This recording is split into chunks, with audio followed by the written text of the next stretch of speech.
تقبل الله منا ومنكم تقبل يا كريم. أعوذ بالله من الشيطان الرجيم. بسم الله الرحمن الرحيم.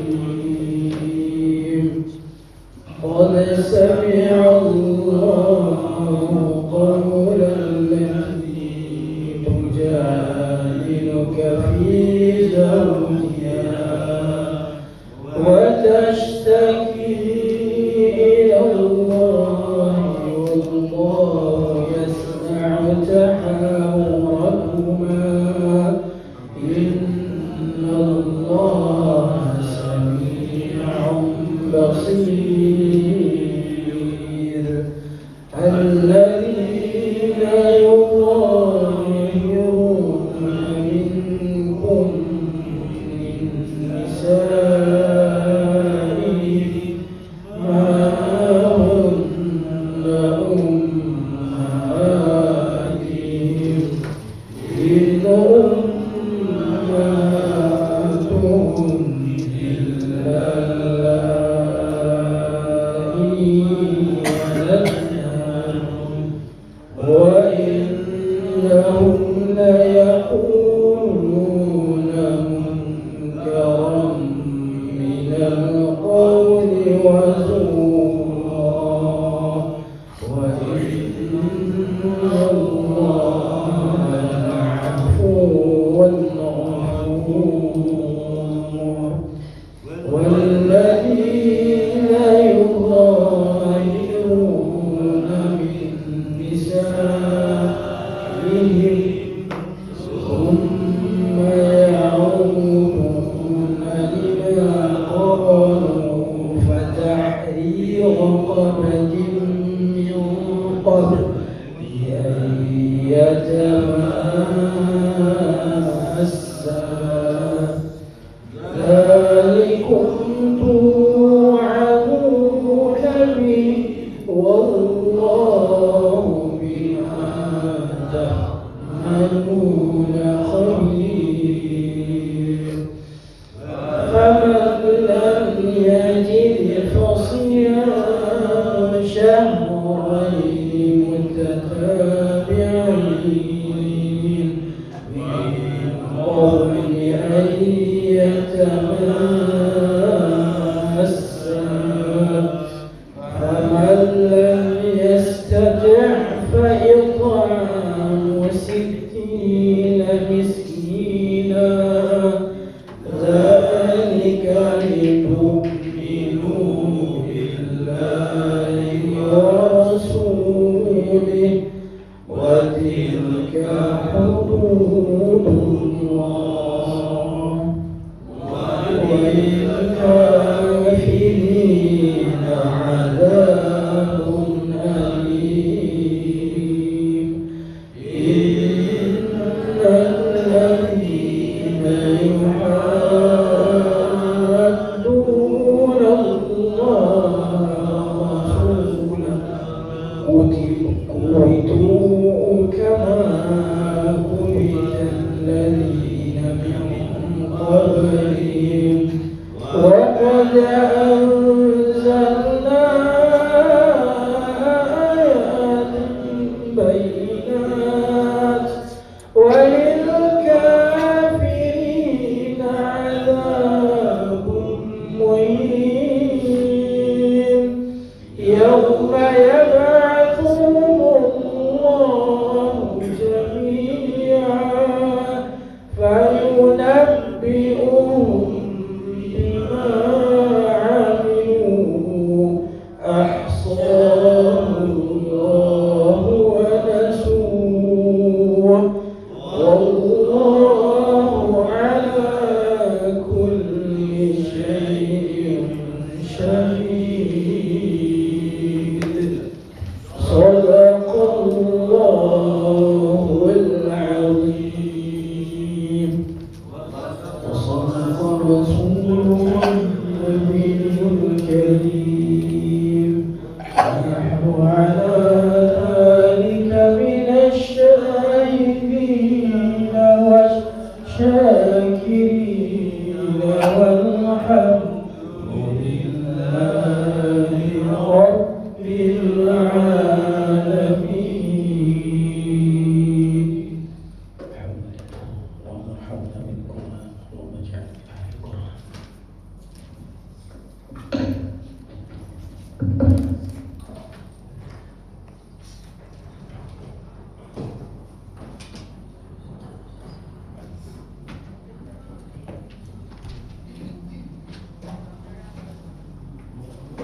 Bapak, Ibu, sidang subuh Qur'an yang dimuliakan Allah.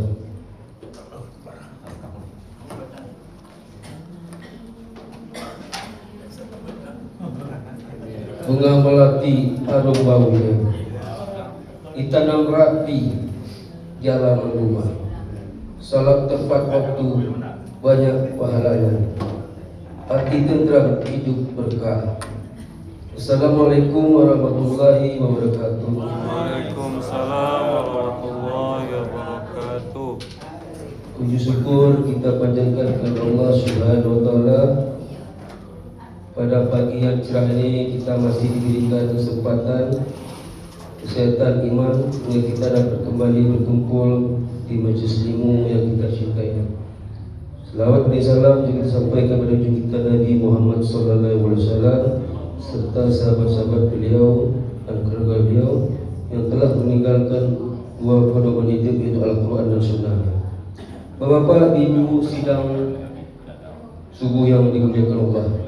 Pagi ini alhamdulillah Ustaz kita sesuai dengan jadwal telah hadir, yaitu Ustaz Muhammad Siddiq MAG. Itu kita minta saja langsung kepada beliau untuk berikan tausiah pagi ini. Pada Ustaz Siddiq kami persilakan.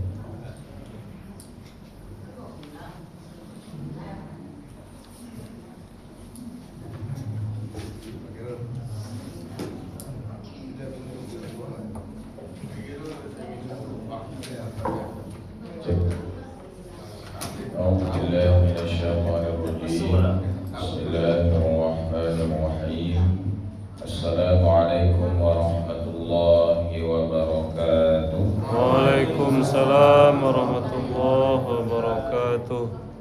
Alhamdulillah, alhamdulillahilladzi bi ni'matihi tatimmus shalihat. Walhamdulillahi ala kulli hal wa fi kulli hal. Walhamdulillahilladzi ahyana ba'dama amatana wa ilayhin nusyur. Walhamdulillahilladzi at'amana wa saqana wa ja'alana minal muslimin. Wa ashhadu an la ilaha illallah wahdahu la syarika lah.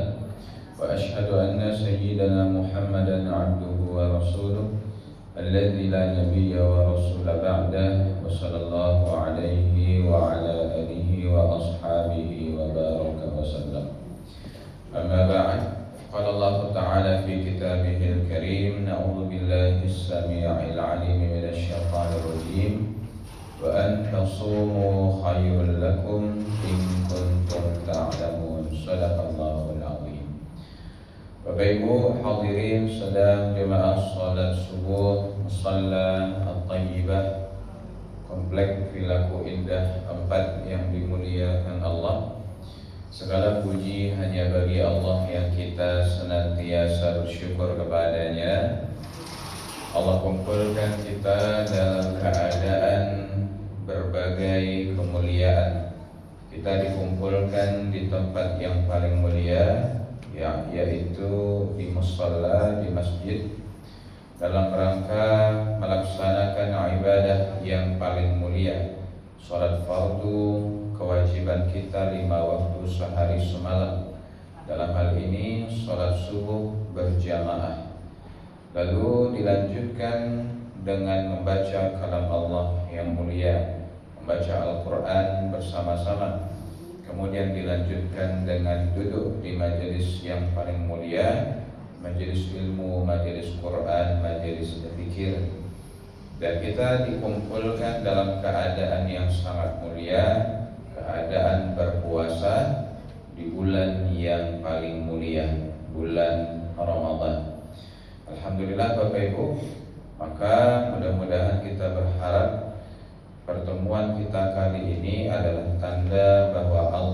sudah memuliakan kita, Allah sayang kepada kita, Allah cinta kepada kita, dan Allah ingin tempatkan kita di tempat yang paling mulia, yaitu surga Allah yang mulia. Amin ya rabbal alamin.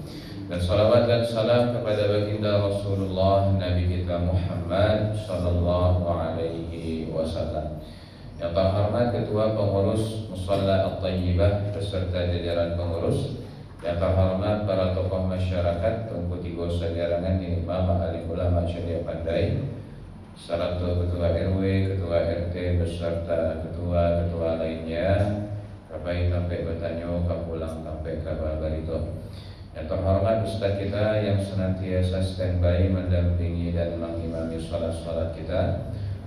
Umumnya seluruh jamaah Musalla Thayyibah, tidak disebut nama dan gelar, insyaallah kita semua dimuliakan Allah. Amin ya rabbal alamin. Sehat-sehat sedunia Bapak Ibu. Alhamdulillah. Bapak Ibu yang dimuliakan, Abu Cela di situ ada spanduk gadang haul almarhum Ustaz Haji Amirwan MA.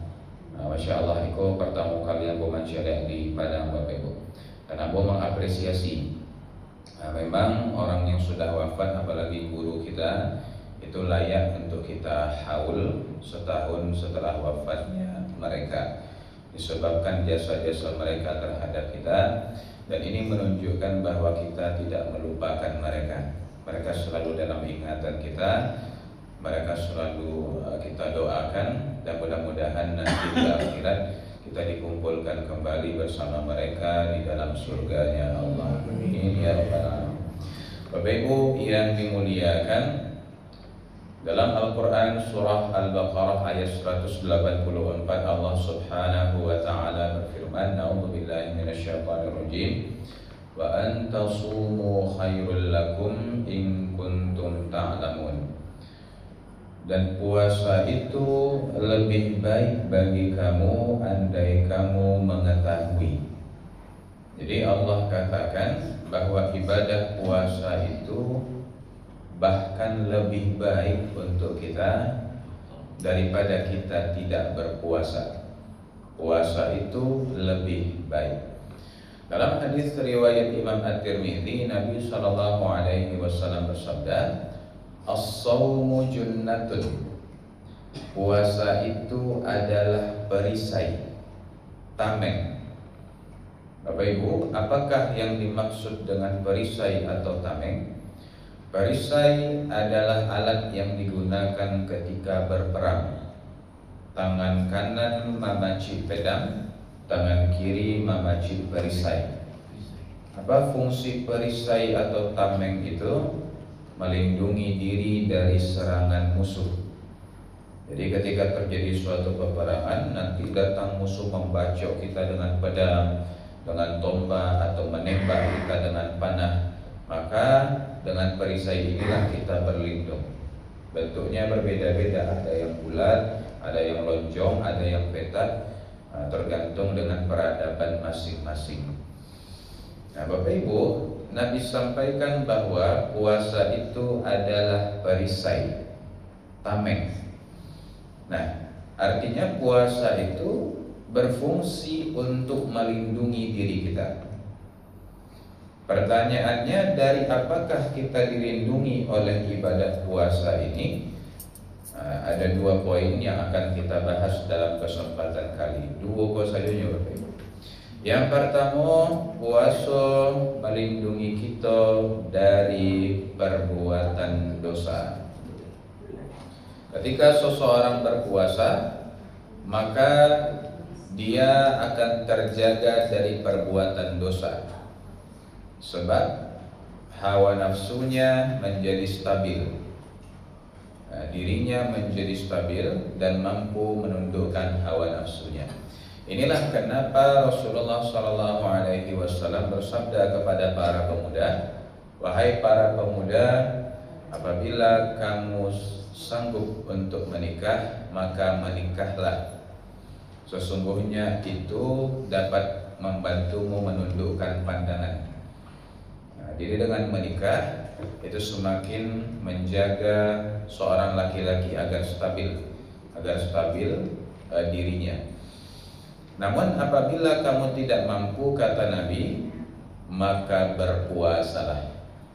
Jadi bagi pemuda yang tidak mampu menikah, berpuasa sajalah. Nah, sebab dengan berpuasa itu membuat pemuda tadi itu bisa mengendalikan hawa nafsunya menjadi stabil. Kan kalau orang puasa itu Bapak Ibu harilah siang gitu kan, ibu kawannya misalnya macam lagi tuh cewek ancak nih kan, ayo cari cewek itu pakai baju merah, Cimangko tuh. Nah, ada cewek yang cari baju Cimangko yang cari. Jadi tidak ada hasrat kepada untuk melakukan kemaksiatan, menjadi melemah. Disebabkan puasa itu membuat kita menjadi stabil dan hawa nafsu kita menjadi tertahan. Bapak Ibu yang dimuliakan, maka seseorang yang berpuasa itu sudah sepatutnya terjaga dari perbuatan dosa. Permasalahannya banyak di antara kaum muslimin nyolai puasa, tapi bacaru iyo juga, bagunjiang jalan tarui, badut tu nak berhenti. Nah, Ustaz, tapi kan bacaru itu tidak batal puasa Ustaz. Batal tak puasa kalau bacaru Bapak Ibu? Batal tak puasa kalau bacaru? Batal. Kalau bacarunya sambil minum TS, batal puasa. Tapi kalau bacaru saja, itu memang tidak batal. Tapi Bapak Ibu dengarkanlah hadis berikut sebagai pelajaran bagi kita. Nabi SAW bersabda, "Man lam yada' qawla zuri wal 'amala bih, falaysa lillahi hajatun fi an yada'a ta'amahu wa syarabahu." Barang siapa yang tidak menahan dirinya dari perkataan dan perbuatan dosa ketika berpuasa, maka Allah tidak perlu dengan dia menahan haus dan laparnya. Nabi juga sampaikan dalam hadis yang lain riwayat An-Nasa'i, "Kam min sha'imin laisa lahu min shiyamihi illa al-ju'i wal 'atash." Betapa banyaknya manusia yang berpuasa tetapi tidak mendapatkan apapun dari puasanya kecuali haus dan lapar saja. Artinya Pak, kalau berbicara sah atau tidak sahnya puasanya, secara fikih puasanya sah. Nya tak perlu mengulang puasanya, sebab puasanya tak batal, puasanya sah. Dia terhitung sudah melaksanakan ibadah puasa. Nya kan rukun puasa pun dua saja nih Bapak Ibu. Yang pertama niat, yang kedua menjaga diri dari segala hal yang dapat membatalkan puasa, dari terbit fajar sampai terbenam matahari. Nah, jadi orang yang berpuasa tapi rajin berbuat dosa tadi, puasanya sah, tapi pahalanya habis, hilang. Kalau bahasa anak-anak kini, zong, dan tapi apa-apanya. Bahkan Nabi sampaikan illal ju'i wal 'atash, yang dia dapatkan cuma haus dan lapar saja. Tidak ada tapi apa-apa panik-panik sih puasa. Untung puasanya laisah. Jadi tidak perlu dia mengulang. Tapi nilainya habis, tidak ada Bapak Ibu. Nah, maka berpuasa ini kalau kita hanya mengharapkan sah atau tidak sahnya saja, dua saja syaratnya. Niat, menahan diri dari semua yang membatalkan puasa dari terbit fajar sampai terbenam matahari. Apa-apa saja yang membatalkan puasa, setidaknya ada 9. Yang pertama, memasukkan sesuatu ke dalam 5 rongga dengan sengaja. Yang kedua, muntah dengan sengaja. Yang ketiga, keluar air mani. Yang keempat, yaitu berjimat, bersetubuh. Yang kelima, haid. Yang keenam, nifas. Yang ketujuh, melahirkan. Yang kedelapan, hilang akal, gila. Yang kesembilan, murtad. Nah, inilah 9 hal yang membatalkan puasa. Dan murtad kok Bapak Ibu jangan kita anggap pindah agama ke agama lain gitu. Murtad kok luas pengertiannya. Salah satu bentuk murtad itu adalah manga puasa, ada parandu ge puasa tu. Ado gitu doh. Manga itu. Itulah murtad Bapak Ibu. Mengatakan bahwa puasa itu tidak perlu. Puasa itu tidak penting. Puasa itu bukan perintah Allah. Tidak paradu puasa, meremehkan ibadah puasa, itulah murtad, langsung batal puasa. Nah, Bapak Ibu yang dimuliakan, maka kalau mau puasa kita sah, cukup 2 puasa dia lah sah puasa. Tapi kalau niat puasa kita tu ada nilai pahalanya, ada bobot pahalanya, tak cukup 2 puasa saja tu. Ada ciklah yang harus kita lakukan, menjaga seluruh tubuh kita dari perbuatan dosa. Mata kita jaga, mulut kita jaga, telinga kita jaga, tangan, kaki, semua kita jaga. Ustaz, mudah menghindari dosa tu Ustaz. Siapa mengecek mudah menghindari dosa tu Bapak Ibu? Kalau asalnya kita dari musola kok tiba tapi jalan kadang beko, nampak cewek lewat tak pakai jilbab misalnya Pak, pakaian terbuka, ya kan, perempuan. Otomatis apa lagi astagfirullah langsung tundukkan pandangan, ya kan? Itu kadang astagfirullah, ya kan? Astagfirullah, tapi mata masih terbuka Pak. Kalau tambah dosa mata. Itu kan apa-apa Ustaz? Kami ibu-ibu ku aman. Jangan merasa aman Bu. Kalau ibu dari masjid musola Bu, masih di parkiran apa Ibu? Di parkiran sandal tuan. Di bos jemaah menyampaikan, tahu tak si Ando tu lah punya bini baru punya. Iyo. Makin ketek volume suara ibu Pak, makin penting informasinya tu Pak. Itu informasi tingkat negara, rahasia negara, jangan sampai tersebar, ya kan? Mau kadang pulang ceramah subuh, ibu baca dia, ibu berdua tagak di tepi jalan, gitu kan? Saya mau tanya gitu kan, apa yang diotak tu ya?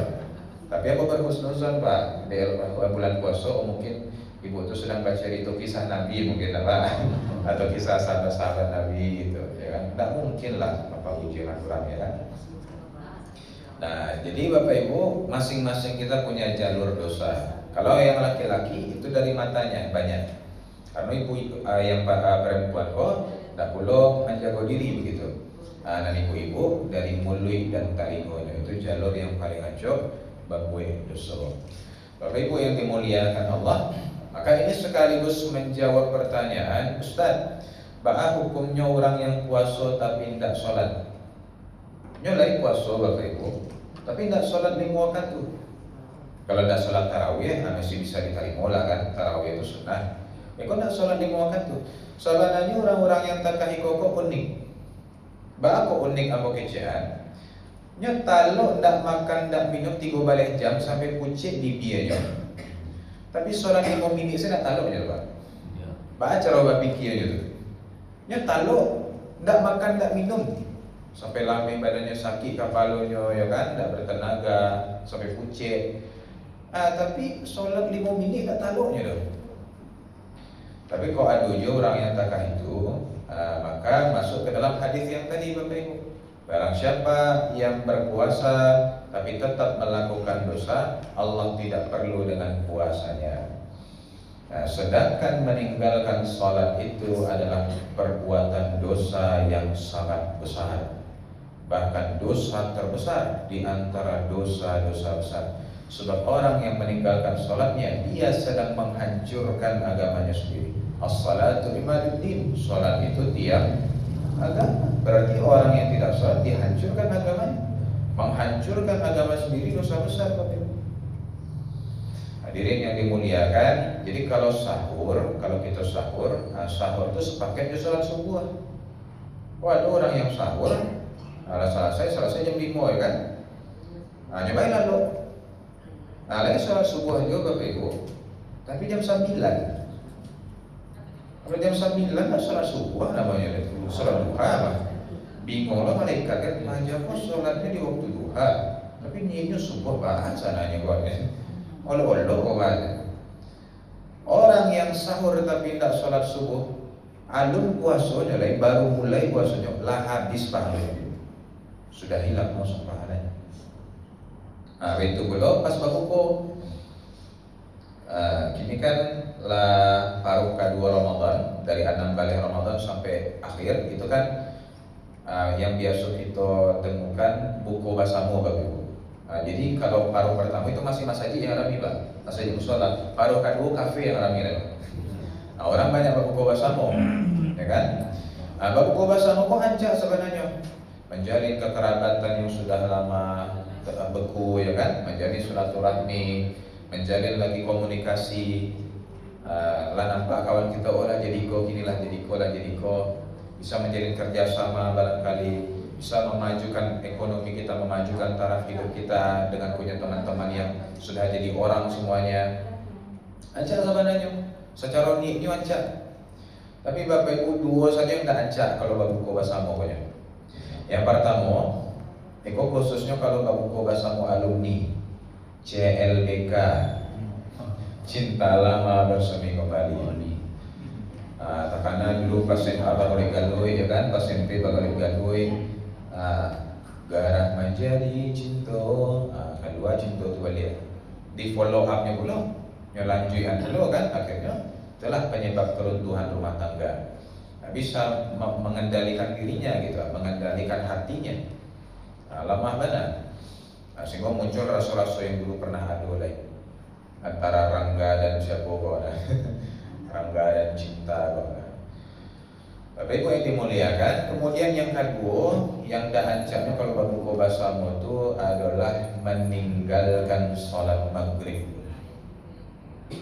Syarat orang peserta berbuka bersama itu Bapak Ibu yang sholat maghrib tak sampai 10 orang. Justru agenda yang baik menjadi agenda maksiat berjamaah. Seharusnya sholat maghrib berjamaah, malah meninggalkan sholat maghrib berjamaah. Orang yang berbuka tapi tidak sholat maghrib langsung hilang pahalanya, habis. Tak ada apa-apa. Gue yakin kalau kita dalam ruangan musola, kok pasti kita melakukan sholat maghrib insya Allah. Tapi anak-anak kita ingat. Nyong izin, maaf ibu kau sama lema, aja lupa sholat maghrib kau di. Ini kan sholat maghrib Bapak Ibu. Jangan sampai habis bahannya sia-sia, sudah capek-capek berpuasa tapi tidak mendapatkan apapun. Dan tentu saja itu dosa besar yang mengundang murka Allah kepadanya. Bapak Ibu hadirin yang dimuliakan Allah. Kemudian yang kedua, puasa itu adalah perisai yang melindungi kita, yang pertama dari perbuatan dosa, yang kedua dari sakit. Nabi SAW bersabda, "Sumu tasihhu," berpuasalah kalian, maka kalian akan sehat. Tapi orang rumah sakit bertanya, Ustaz, kalau memang puasa itu sehat, bah kok di bulan puasa rumah sakit tambah rami? Jadi tolong kira coba. Di bulan puasa kok rumah sakit tambah rami? Kalau memang puasa menyehatkan, seharusnya rumah sakit langgam. Dia orang sehat sadunya. Sanang kalau dia perawat di rumah sakit, aku perawat kok mau pejonya. Tambah rami rumah sakit Ustaz. Bertambah kalau kami melawan puasa kami. Bapak Ibu, apakah hadis itu tidak benar? Apakah tidak bisa kita pakai lagi di zaman sekarang? Zaman sudah berubah, teknologi sudah berubah. Bapak Ibu yang dimuliakan, hadisnya benar. Puasa itu memang menyehatkan. Buktinya sudah diteliti secara ilmu pengetahuan. Setidaknya ada dua alasan kenapa puasa itu menyehatkan. Yang pertama, karena puasa membuat kita tidak makan dan minum.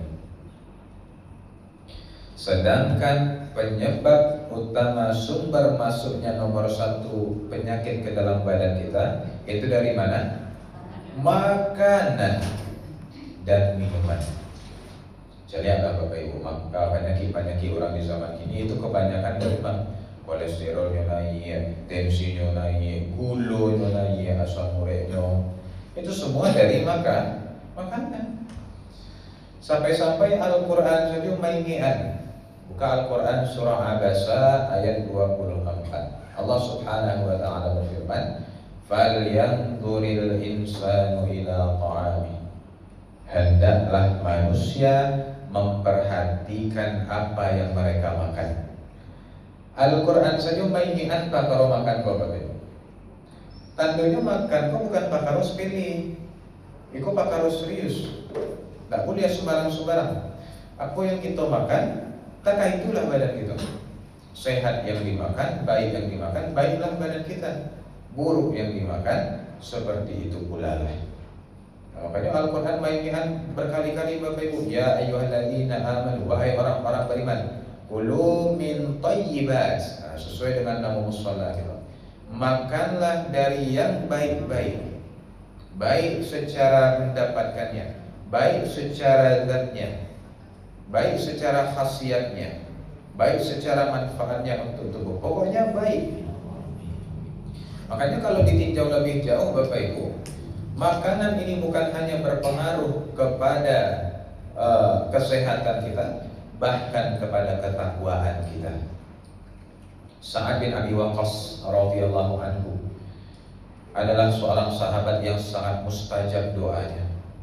Doanya itu mudah dikabulkan oleh Allah. Tidaklah Sa'ad mengangkat tangannya ke langit kecuali Allah akan mengabulkan.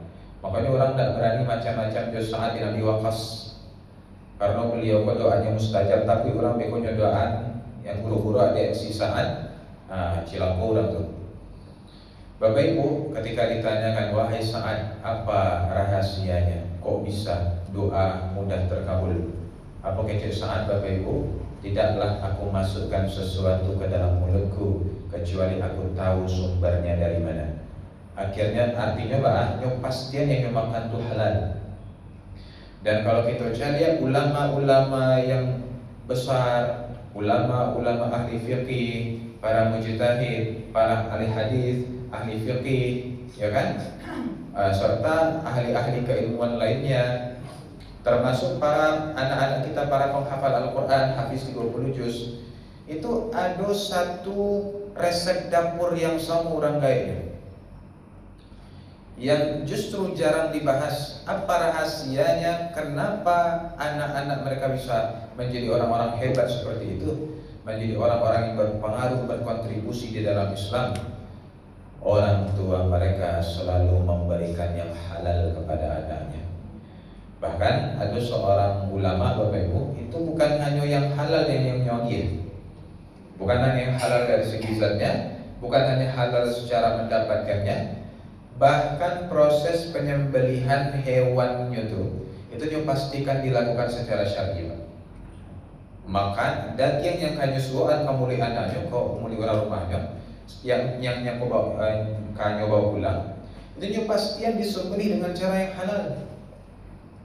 Kalaulah seperti itu sangat menjaganya, tidak heran anak-anaknya tumbuh menjadi anak yang soleh, anak yang taat kepada Allah, patuh kepada orang tuanya, mudah bangun salat subuhnya, dekat kepada Al-Quran, gemar dengan ilmu pengetahuan, santun akhlaknya, sanang mata mencariannya, karena disuguhkan makanan yang halal dan thayyib saja.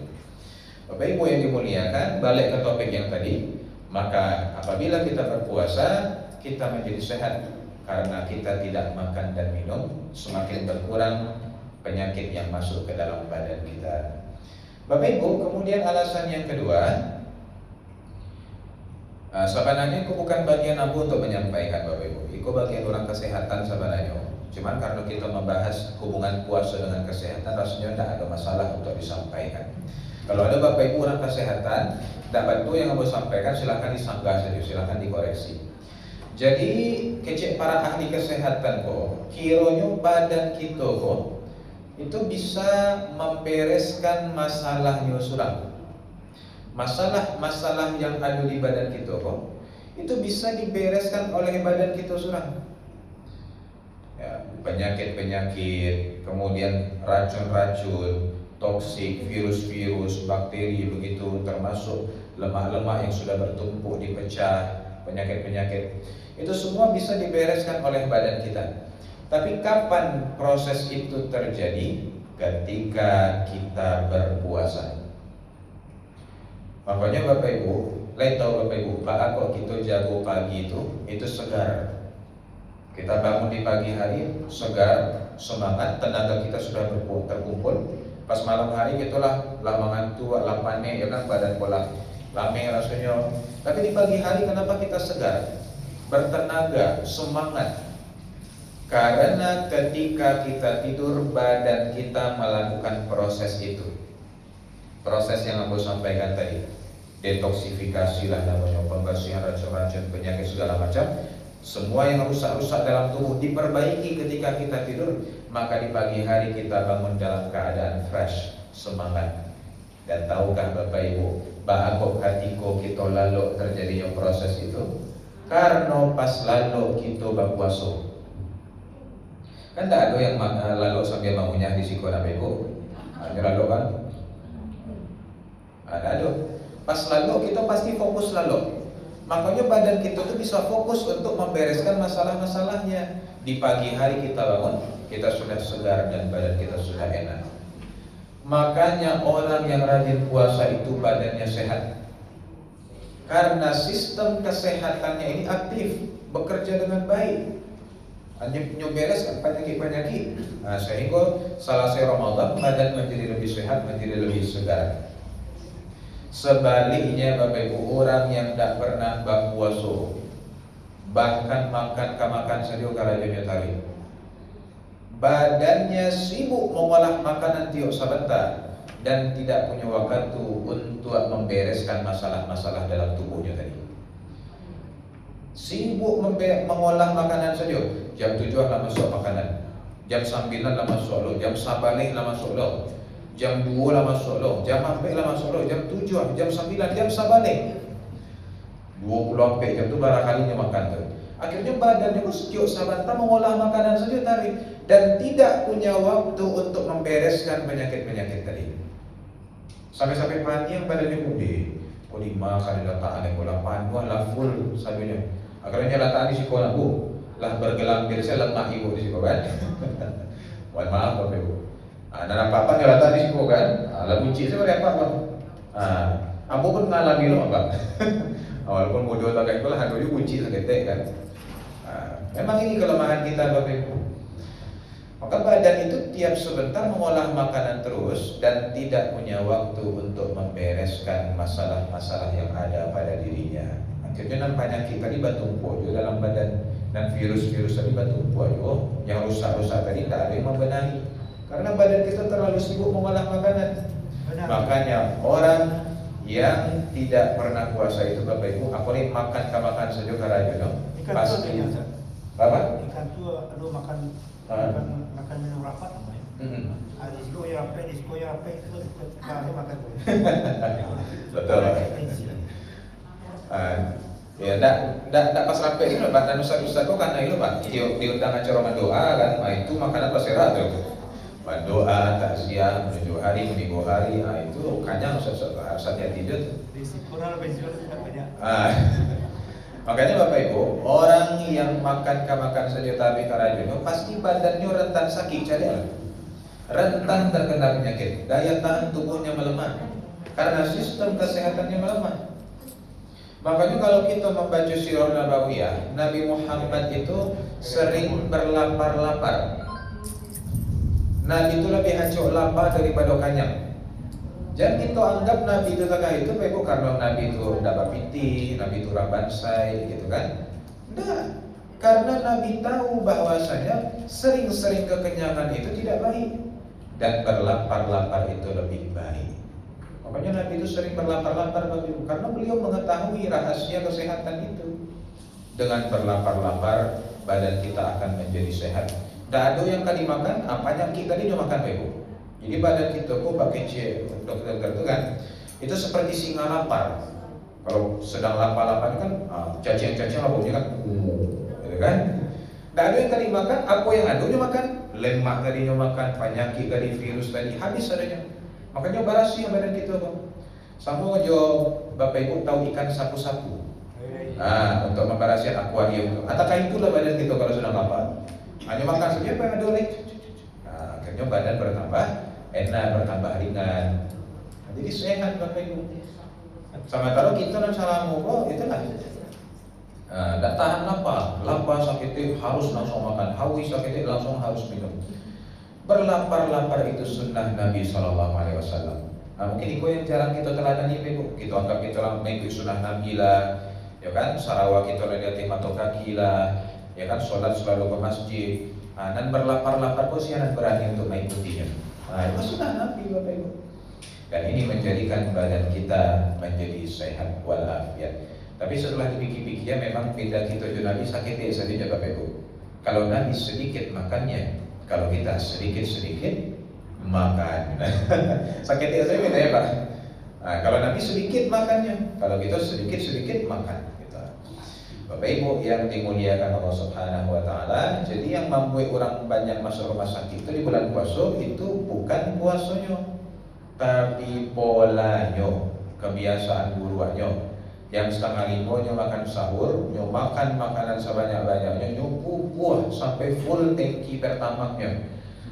Sudah itu sholat subuh, balik pulang ke rumah, langsung lalu sumber penyakit. Beko pas maghrib, parunya masih full, pas maghrib alun lapar mana, alun hawi, minum sakitnya, makan sakitnya, lah cukui. Beko lah salasi orang sholat tarawih jam 10 malam, baru nyo lapar, akan ikut orang nyo makan makanan sebanyak-banyaknya. Hari tengah malam mangantuk langsung lalu. Alun sagala pabukuannya buah saja yang manis-manis, yang asin-asin, yang minyak-minyak, yang goreng-goreng. Akhirnya naik, sagala naik, tensi naik, kolesterol naik, gula naik. Dan amalan puasanya saya alun tentu naik kalangi lah Bapak Ibu. Tapi dan tensi gua lah naik dulu gitu. Nah Bapak Ibu yang dimuliakan, jadi apabila seseorang itu berpuasa dengan baik dan benar, pasti sehat badannya. Dan nanti setelah berpuasa Ramadan di hari raya Idul Fitri dia lebaran, dia berbahagia bersama keluarganya. Tapi kalau orang yang puasanya balas dendam, begitu orang bangun sirene suap pertama lah rendang lah nasi saya langsung kan balas dendam ketika berpuasa. Itunya setelah Ramadan beko pas Idul Fitri nya bukan lebaran tapi lebaran, tambah lebar badannya. Ada lebaran tapi lebaran. Bapak Ibu yang dimuliakan, maka inilah ibadah puasa yang sangat menakjubkan, anugerah Allah bagi kita. Puasa menjaga kesehatan jiwa dan raga kita. Yang pertama, dia melindungi kita kesehatan jiwa, melindungi kita dari perbuatan dosa, sebab dosa itu adalah penyakit bagi jiwa kita. Yang kedua, dia menjaga kesehatan badan kita dari sakit, sehingga kita pun menjadi sehat walafiat dibikinnya. Harapannya semoga puasa Ramadan ini dapat kita lalui dengan lancar, dan setelah Ramadan mari kita lanjutkan dengan puasa-puasa sunnah. Insya Allah sangat bermanfaat bagi kita Bapak Ibu. Satu hari kita berpuasa, satu hari kita panjangkan umur kita.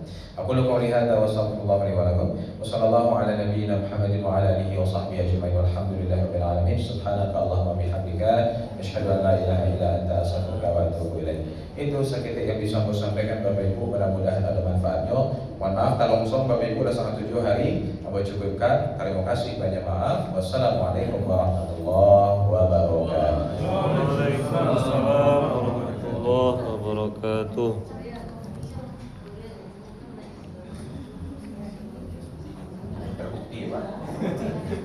Bapak Ibu demikian proses pagi bersama Ustaz Muhammad Siddiq Imagi.